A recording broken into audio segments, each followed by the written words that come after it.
Well, as we all know, the world is literally at war. They're shooting at us, in addition to the fact that our friends in Ukraine are running out of ammo, and our friends in Israel need help as well. There are two things we're going to be dealing with in the next couple of weeks.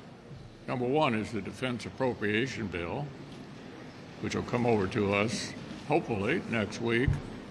Second, I want to encourage the Speaker again to allow a vote. Let the House speak on the supplemental that we sent over to them several weeks ago. This week we received President Biden's budget, and not surprisingly, it's a continuation of Bidenomics, which means it spends too much, taxes too much, and borrows too much. In fact, at the end of the 10-year window, according to his budget, the federal debt would be $52.6 trillion. It has $5.2 trillion in tax increases in it, authorizes $104 billion in mandatory spending for the IRS on top of what the discretionary dollars the IRS already has to continue the Democrats' really bad idea of sticking it to the American taxpayer and harassing them when it comes to their tax liabilities. And then on top of all that increase in domestic spending and trillions in debt and trillions in taxes, the one thing he does for the fourth year in a row in his budget is his defense budget does not keep up with the rate of inflation.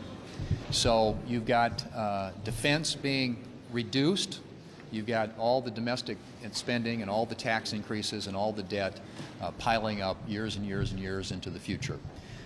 This is not what the American people are looking for. This isn't sustainable, and that's why 7 in 10 Americans don't think the country is headed in the right direction. The President's budget doesn't do anything to dispel that belief. In fact, it doubles down on policies that make the lives of the American people much, much worse, and America's national security much less safe.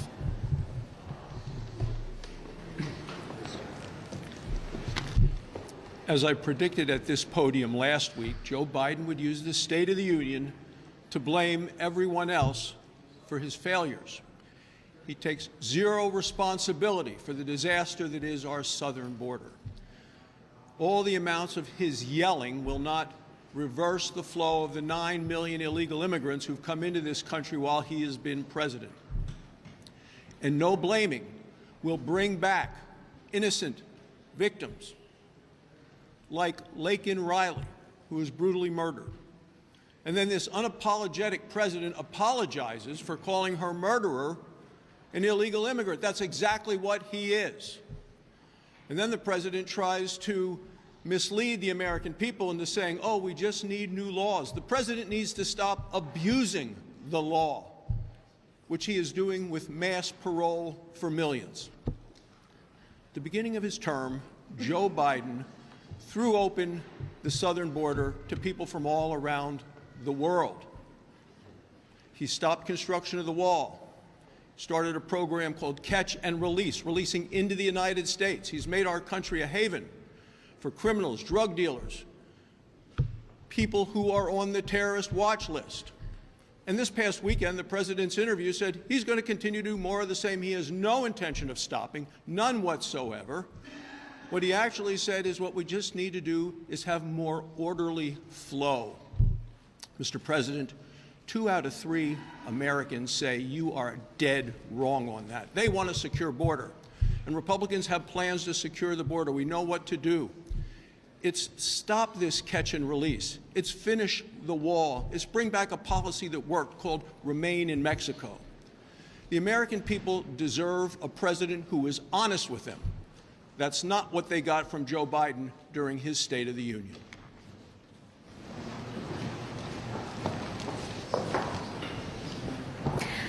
A lot of us have experienced tragedy throughout our lives and go through various hardships. One experience that I will share with you today, I think the hardest time I had in my life or day I had in my life was when I served in the Iowa Army National Guard as a casualty notification officer.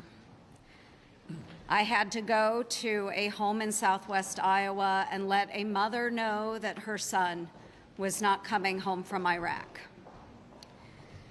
And this morning, a similar situation happened to a family that I have followed closely, and that's Ruby and Hagit Ken. Their son is Itai, and he has been, we thought, held by Hamas since October 7th.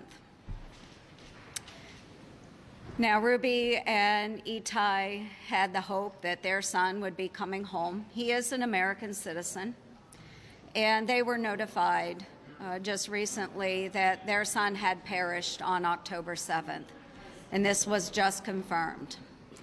So I spoke with them this morning, and it was very emotional for me as I thought about the fact that their son will not be coming home. All hope has been dashed. We still have 5 Americans that are being held hostage by Hamas. We had over 30 Americans that were murdered on October 7th. America needs to know and understand that Hamas is evil, Iran is behind it. Now, we need to press our partners in the Middle East to do more.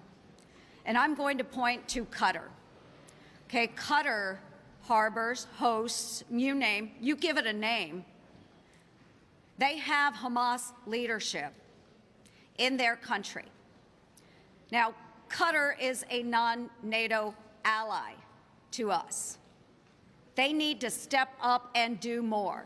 If they cannot get Hamas leadership to the table to agree to get the rest of our hostages home, and whatever remains they have of those innocents they took that day, then they need to cut those Hamas leaders loose. They need to expel them out of Qatar. I led a delegation, bipartisan, bicameral, in January to Qatar. We spoke directly to the Prime Minister and told them they need to do more. I am asking yet once again that Qatar do more. Do more or get out of the game. We are tired of supporting our friends and allies who don't truly represent us as friends and allies. So I want all of you to think about Ruby and Hagit and what they just went through with the notification of the death of their son. Think about all Americans that were murdered and those that are still being held, and demand that our non-NATO partner, Qatar, do more. So yesterday I talked to a group of college students, and the last question was, what would you tell these college students, what would you tell them to be worried about? And I said I would tell them to be worried about the chaotic world that is happening right now. And they said, well, what do you mean by that? And I said, well, the natural, you know, Israel, Gaza, Ukraine, and Russia, Taiwan, and China. Those are very unsettling for the future and what Iran is doing. But then I realized, as I've been watching the news, that we are in the process now of evacuating, over the last several years under the Biden administration, our 6th embassy in Haiti that contributes to the chaos that we see globally. We know we abandoned our embassies, and in the case of Afghanistan, abandoned the country. We abandoned Ukraine, just to name a few of those. So meanwhile, the chaos is happening in the Red Sea. We see just last week that Houthi missile killed 3 civilian cargo workers in that area. And we also see that days later that we shot down at least over 20 of the drone attacks by the Houthis. So this chaos is aiming at us and aiming at the world that these young people are going to be facing for the next several decades.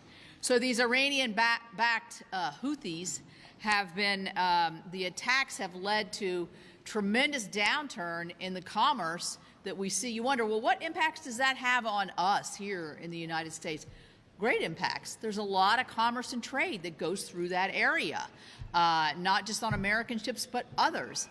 And rising costs, the slowdown in trade going through that area of attack really will contribute and continues to contribute to the higher cost of goods, the higher costs of any products that you're buying here, the length of time it is to get here, and the safety of our civilian and our military workers.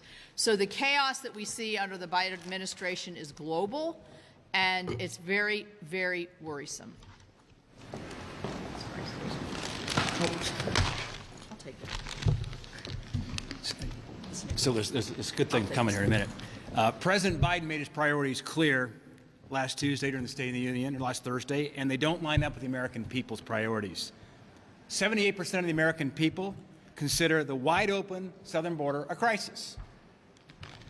So before the president even got to the #1 issue that the American people are most concerned about, Biden yelled about the size of a Snickers bar and how many chips are in a bag. We heard about Snickers and chips in a bag, and it was 40 minutes into his speech before he finally started talking about the #1 issue the American people care about, and that's the wide open southern border. And sadly, it got worse from there. When Biden acknowledged the tragic death of Laken Riley at the hands of an illegal immigrant, and he could not even get her name right. And then, instead of apologizing to her family, he went on to later apologize to the illegal immigrant who murdered Laken Riley. Biden is not taking this crisis seriously. We saw that 40 minutes into his speech before he even talked about it. The crisis that the American people are concerned about and say it's their #1 issue. Unsurprisingly, the Senate Democrats are right there with them. Friday night, we were here voting. Probably it was a good thing for the Democrats as a Friday night because most of the media had gone home and wasn't covering it. You always want to bury something that happens, announced on a Friday night. We voted on an amendment that would have prevented illegal immigrants from being counted in the allocation of congressional seats and electoral college votes. Let me say that again. We voted on an amendment that would prevent illegal migrants from being counted in the allocation of congressional seats and the Electoral College. Every single Democrat voted against that. Senate Democrats share responsibility for Biden's wide-open southern border. This shouldn't be hard, folks, but Democrats, you saw it again on Friday night, are showing their true colors. And I'm confident the American people will hold them accountable in November. Was it appropriate for Senator Britt to attack Biden's border policy by citing the sex trafficking episode that happened under the Bush administration and in Mexico, not the United States? We were proud of Senator Britt. Thought she did a great job. And I have zero criticism of her performance. I thought it was really outstanding. Alex? Leader McConnell, there's been some discussion on the presidential campaign trail about repealing and replacing the Affordable Care Act, which Republican Congress tried to do in 2017. Do you think that's a good idea if Republicans are in control next year to make another run at that? Look, I'm going to leave the issue development in the presidential campaign up to the campaign. We had a big fight over that a few years ago, and if he can develop a base for revisiting that issue, obviously we take a look at it, but it seems to me that's largely over. The House Republicans are considering making Ukraine aid that's non-lethal a loan instead of just sending it off by itself, the bill that you had passed already. Do you support that strategy? If they were to pass a bill that made that a loan, would you support that? As a result of my long-standing view of repetition, the only way to get relief to the Ukrainians and the Israelis quickly is for the House to figure out how to pass the Senate bill. Anything that's changed and sent back here, as you all know, even the simplest thing can take a week in the Senate. We don't for all of this. We've got a bill that got 70 votes in the Senate. Give members of the House of Representatives an opportunity to vote on it. That's the solution.